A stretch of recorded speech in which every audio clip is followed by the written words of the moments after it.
মেয়েরা না এখন অনেক বেশি অসহায়। আর আমি যে এখন এই কথাটা বলছি যে মেয়েরা অনেক বেশি অসহায়, এই কথাটা তো আগে অনেকজন মানুষ বলতেও পারতো না। এখন এতটুকু শুধু পার্থক্য হয়েছে যে আমরা শুধু এই কথাটা বলতে পারছি বা মেয়েদের জন্য কিছু করার। আল্লাহর দেয়া বড় একটা নিয়ামত হচ্ছে মা-বাবার কাছে তার মেয়ে সন্তান। এটা কিন্তু শুধু ওই পর্যন্তই থেমে যায়। কারণ যখন ওই মেয়ে সন্তানটা বউ হয়, তারপরে মা হয়, মেয়ে সন্তানটা যে অনেক বড় নিয়ামত ছিল এটা তখনকার মানুষজনরা ভুলে যায়। একটা বউ বা একটা মেয়ে বা একটা মা কিন্তু বাসায় সারাদিন অনেক কাজ করে থাকে। সন্তান সামলানো, সংসার দেখাশোনা, রান্না বান্না সব কিছু।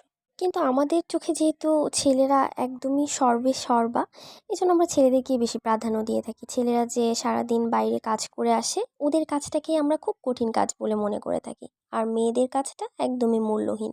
ধরেন একটা নিউলি ম্যারিড কাপল বা ২-১টা ছোট, ছোট বাচ্চা আছে। এই ধরনের বউটা কিন্তু বাসায় সারাদিন একাই থাকে। আর সারাদিন তার সব কাজ শেষ হওয়ার পরে সে অপেক্ষা করে তার স্বামী যখন বাসায় ফিরবে, তার স্বামীর সাথে তার সারাদিনের কথা, ভালো লাগা মন্দ লাগা সবকিছু শেয়ার করবে। কিন্তু এদিকে আবার হয় এই তো উনি অফিস করে এসেছে বা বিজনেস করে এসেছে, তার এখন মুড খারাপ, সে এখন কথা বলবে না, তার সাথে কোনো কথাই বলা যাবে না। অথচ কিন্তু সে কি করে? সে বাসায় এসে টিভি ছেড়ে দেয় বা কম্পিউটার ছেড়ে দেয় বা তার মুঠোফোনটি নিয়ে এসে কিন্তু অন্যজনের কথাই শুনছে। কিন্তু বউয়ের কথাটা তখন তার ভালো লাগছে না। এই জায়গাটা থেকে মেয়েটা তখন মনে করে যে আমার যেহেতু এখানে কোনো মূল্যই নেই, সেহেতু আমাকেও আসলে নিজের পায়ে দাঁড়ানো উচিত। হয়তোবা আমি যদি নিজে আর্ন করি তাহলে হয়তোবা এমনটা আর হবে না, আমি আমার মতো চলতে পারবো।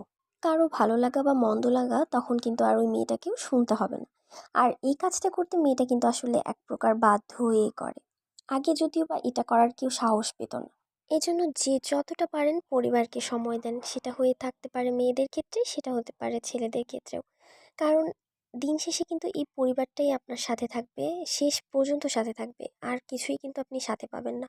আর এই যে সাময়িক যে বিহেভিয়ারটা মানুষ মানুষকে দেখায়, এটা কিন্তু একদম সারা জীবনের জন্য থেকে যায়। বারবার ওই কথাটাই মনে পড়ে থাকে। যারা কিন্তু খারাপ ব্যবহার দেখায়, ওদের উপর কিন্তু সম্মান, শ্রদ্ধা, ভালোবাসা সবকিছু একদম নষ্ট হয়ে যায়।